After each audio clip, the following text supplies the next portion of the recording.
We are truly excited for you to join us back here. It has been a spectacular 2017, and we thought, well, what a wonderful way to kick off 2018 by once again showcasing some of the phenomenal CEOs and tech companies that's doing amazing things both locally and on a global scale. Now, if you haven't seen Techopia live just yet, make sure that you join us each and every single either Monday or Wednesday as we showcase some of the amazing individuals within our tech industry. Now, today, we are super excited because we have another phenomenal CEO, co-founder here with me, Suzanne Grant from iBIONICS. Now, before I get into this, let's just talk a little bit about what iBIONICS is really. Now, if you're watching this show and you know someone who has vision problems, you might want to relay the message that we are going to talk about a little bit today. Our guest today is developing implants that could restore vision through Diamond Eye, which is, if you hear Diamond Eye, how does that all work? So I'm gonna get straight into it with you, Suzanne. Maybe you could share with us a little bit, if we say, how can diamonds help restore vision to the blind? That's a really great question, and one of the reasons that I love it so much is that, of course, you know, that diamond is right in the title of our product, the Diamond Eye, and we actually don't always talk about it, but it's the core, and this material is actually why our implant can help blind people to see. So we just back it up a little bit. The Diamond Eye is being developed for people with retinitis pigmentosa or age-related macular degeneration. These are retina degenerative diseases, so they could see before and they're losing their vision or they've lost their sight completely. And in order to understand the technology, we need to understand how do we see. So if you think about a very healthy eye, we look out into the world and we bring in photonic energy and intelligence into our eye, and our retina takes that information and codes it, processes it into little pulses of electricity, or the way that the brain naturally likes to communicate. And our brains are just a sponge looking for more information. In an unhealthy retina, what happens is that function is disconnected. So the light, all that intelligence in our outside world is no longer getting to our brain. So what we've done is we have developed an implant that will replicate what the retina does. Wow. So, and that implant is made from diamond. And I know that you're going to ask me why, but does that sort of, are you following so far?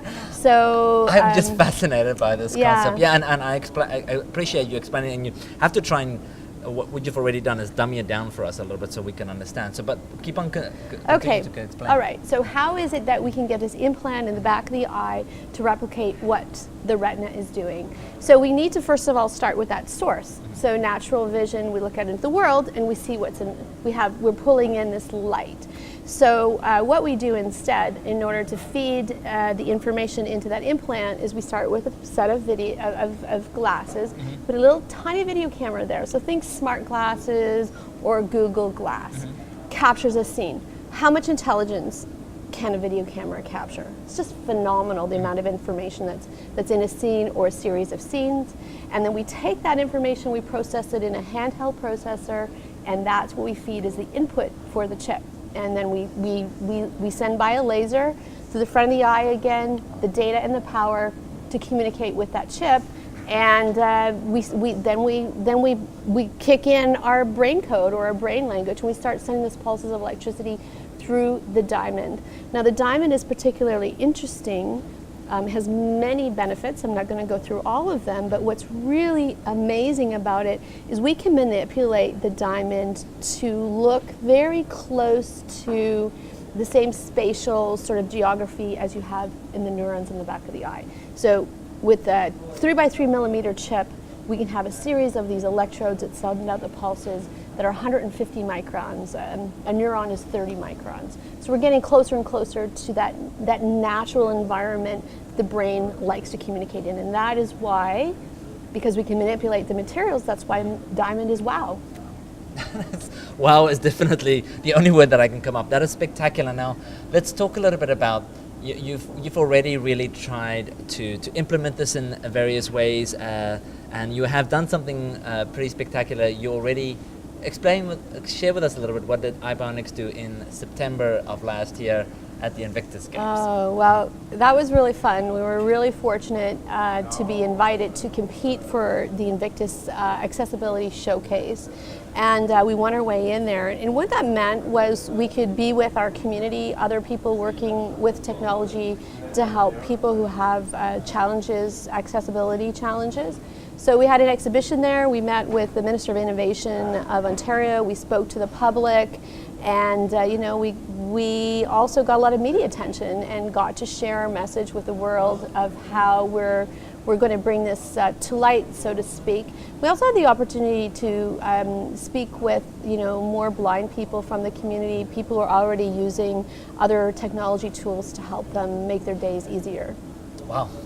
And it's great that you not just working on this technology, but as you say, talking to the community, and I love that, bringing it to light. It's spectacular. So with regards to development and just progress, when can we expect some of these implants to actually be out there and really be used? Good question. So we need more financing and 30 months to be at the point where we can now implant this surgically into a person, a volunteer. We have many volunteers lined up.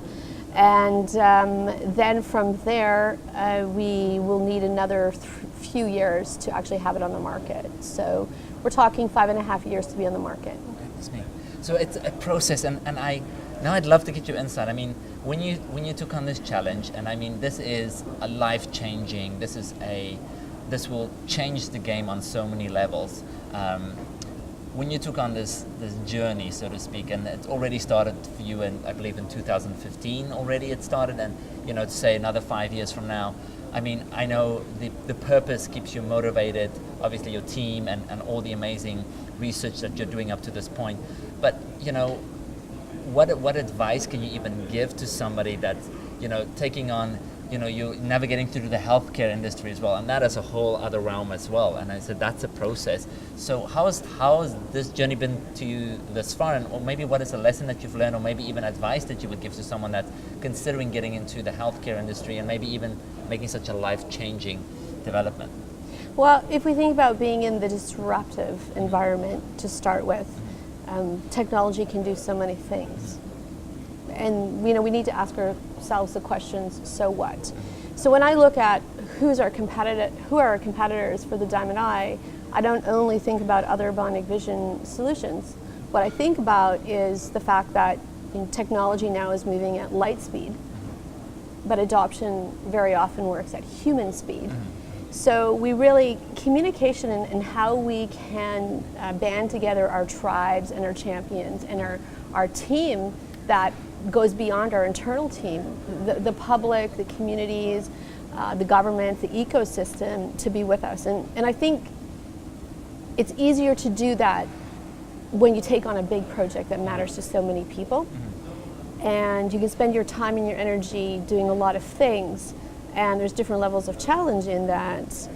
But if you have a very highly purposed mission within your project, the level of support you get is also very different. So yes, we're working in a really complicated environment, and Reid Hoffman, I think, in Masters of Scale podcast, interviewed somebody and was speaking about the value of actually bringing entrepreneurs with fresh perspective into projects, that they can unlock things that other people don't see because they're not too close to it.